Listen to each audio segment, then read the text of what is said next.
than talking about her. All right, so somebody's insisting that I move on. And this, of course, is Hel, right? And Hel is from the Norse mythology, and she represents a kind of a different aspect of death overall, right? She's overall a different representation of death. She is death as like a get your ass in here. She's the gate of death. She is the queen of the silent realm. So she, to me, she's almost more like, this is jail, right? Like you ain't getting up out of here, right? That's kind of more what I feel like she is. Did I drop the wrong link in there? Let me copy this link here. I'm sorry, YouTube. I don't know if you have the link to the book, right? Here's the link to the book. Okay. So you guys got the link to the book. Go check out that link. What the heck is? Oh my god. Okay, that actually isn't. But I'll have to get you guys on that because if I anyway. Okay, so let's talk about Hel. So Hel is from Norse mythology. I'm sure you guys know this by now. She's the daughter of Loki and this giantess Angrboda. Now, the interesting thing to me, what I always thought was interesting with Norse mythology, or like mythology in general, is like we're always fighting with giants. In every mythology, giants are the bad guys. I don't know if you guys realize this, but at least all through like biblical mythology, they're fighting against giants. A lot of native Inuit mythology in the Americas here, we talked about giants. Let's see, who else talked about giants? Oh, all throughout Ireland, the British Isles, they talk about giants, right? So she is a descendant of a giant or a giantess, and Loki, whose people are literally frost giants. We kind of forget that about Loki, that he is a frost giant. So this is again his giant lineage, and I'll put together, I'll talk about that in depth, right? But on the Hel, so this is the product of what she is. She's product of giant breeding. She represents half living, half dead, and she represents the halls of the underworld, the gates of Helheim. So she is obviously seen in this form. We see her in other forms. Let me grab a couple of images of her too, right? She's shown in other forms, but like this is kind of the pretty form of her, right? Marvel did a pretty form of her, right? This is Kate Blanchett, I think, is it's not going to show this image. Okay, hang on. Let me grab another one here. Marvel shows a pretty image of her because her real like they don't want to show her face half decaying, right? They kind of like, let's see if this one might work here. They kind of don't want to show her decayed face, so they don't. They make her dark. They have the hair down, but like the true visage of her is, she doesn't have a face, right? And that's hard. Like obviously that's hard on the movie screen to be like she ain't got a face. So they don't want to show her without a face, right? This one doesn't want to show up either, right? And they're really good about keeping these images on lock. So maybe I will get one of her. Let me see. Maybe I can get this comic book one. So obviously she's got to fit more of like the movie screen adaptation, and having her without a face, just, man, it's really hard. It's really, really troublesome when half your face is gone. But this is what the imagery of the deity actually was she did not have a face. She was half face. She was half living. And that was really her true iconography. She rules the realm of the underworld. And this is where most souls go. That's the problem. Most people are not going to Valhalla, right? We all realize that most people ain't going to Valhalla.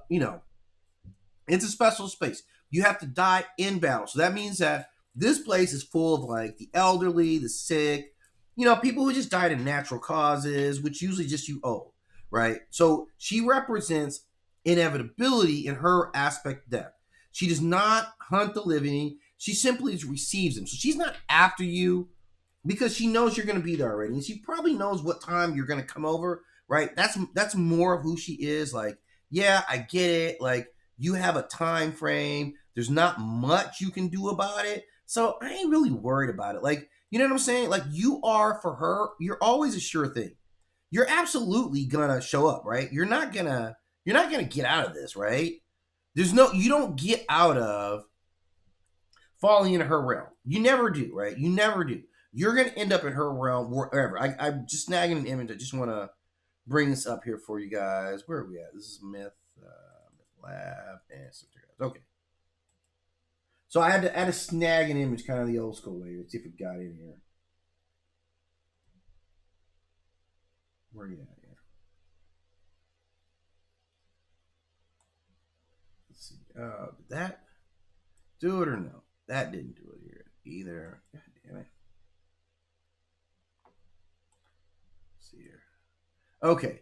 So this is the Marvel, and like they kind of made her pretty badass. Like this is, but again, like she's clearly a living being, right? And what she does now they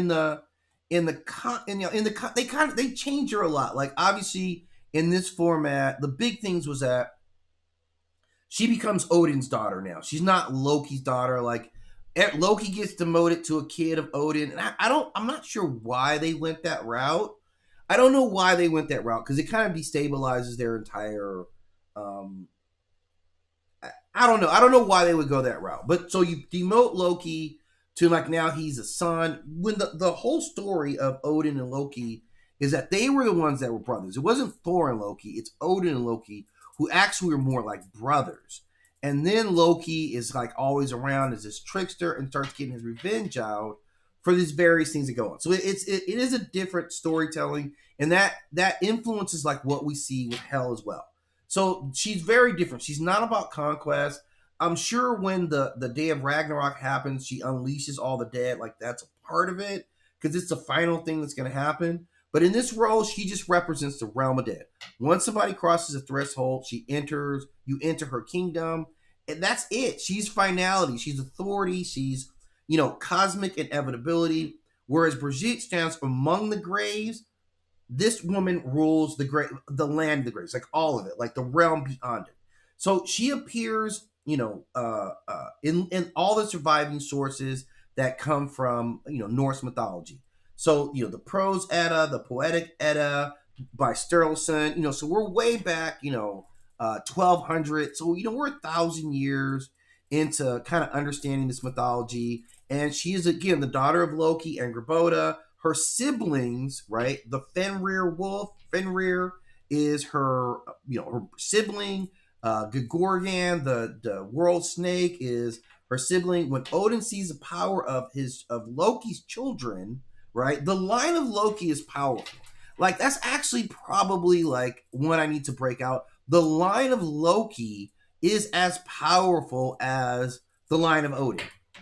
Easily, right? Like Thor, his top one is what he has to go up against. He has other children, right? Like Balder, and I know there's a giant one. I don't know the strong guy. I don't know if they would be able to handle. If we went 3-on-3, I don't know if Odin's children's come out of that, with that win. I'm just being 100% honest, right? So Odin separates them as soon as they appear on the scene. She becomes the queen of Helheim, the cold underworld realm, and she is not punishment. She is not punishment.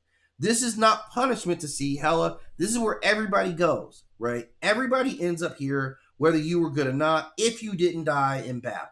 So that kind of sums her up. Now, like I said, she's going to be popular in movie series. So her popularity, she's been strong in Marvel comics for years. So she's been in the comic book version for a long ass time. And so we're kind of used to her comic book version. Let me see one of her, if I can find. Oh, this is a great cover. Let me grab this real quick for you guys. This is absolutely worth it, right? Why would you close down? And this is a great way of how they represent her in the comic.